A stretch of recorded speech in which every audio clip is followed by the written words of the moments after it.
نحمدہ ونصلی علی رسولہ الکریم اما بعد فاعوذ باللہ من الشیطان الرجیم بسم اللہ الرحمن الرحیم۔ جی ناظرین اکرام، آج کی حدیث نمبر 47 کے ساتھ ہم آپ کی خدمت میں حاضر ہیں۔ یہ مشکوٰۃ المصابیح کی حدیث نمبر 833 ہے، نماز میں قرات کا بیان۔ اللہم صلی علی محمد النبی الامی وعلی آلہ وسلم تسلیما کثیرا کثیرا۔ حضرت جابر رضی اللہ تعالیٰ عنہ بیان کرتے ہیں، معاذ بن جبل رضی اللہ تعالیٰ عنہ نبی کریم صلی اللہ علیہ وآلہ وسلم کے ساتھ نماز عشاء پڑھا کرتے تھے، پھر جا کر اپنی قوم کی امامت کراتے تھے۔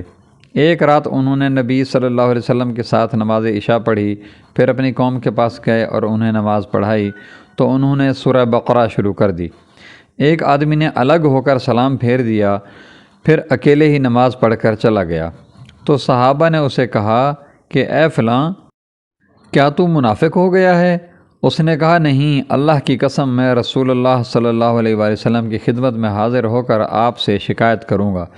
چنانچہ وہ رسول اللہ صلی اللہ علیہ وآلہ وسلم کی خدمت میں حاضر ہوا تو اس نے عرض کیا، اے اللہ کے رسول، ہم اونٹوں پر پانی لا کر کھیتوں اور باغات کو سیراب کرنے والے لوگ ہیں، دن بھر کام کاج کرتے ہیں، اور یہ معاذ رضی اللہ تعالیٰ عنہ ہیں کہ انہوں نے آپ کے ساتھ نماز عشاء ادا کی، پھر اپنی قوم کے پاس آئے تو انہوں نے سورہ بقرہ شروع کر دی۔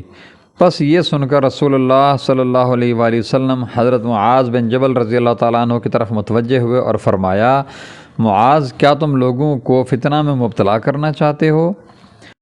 تم والشمس وضحاہا واللیل اذا یغشا اور سبح اسم ربک الاعلی پڑھا کرو۔ متفق علیہ۔ مشکوٰۃ المصابیح 833، نماز میں قرات کا بیان۔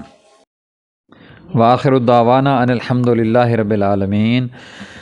جزاکم اللہ خیر و احسن الجزاء۔ ناظرین اکرام، اگر آپ نے ابھی تک ہمارے چینل کو سبسکرائب نہیں کیا تو برائے مہربانی ہمارے چینل کو سبسکرائب کریں، ہماری ویڈیوز کو لائک کریں اور اپنے دوستوں سے شیئر کریں۔ جزاکم اللہ خیر و احسن الجزاء۔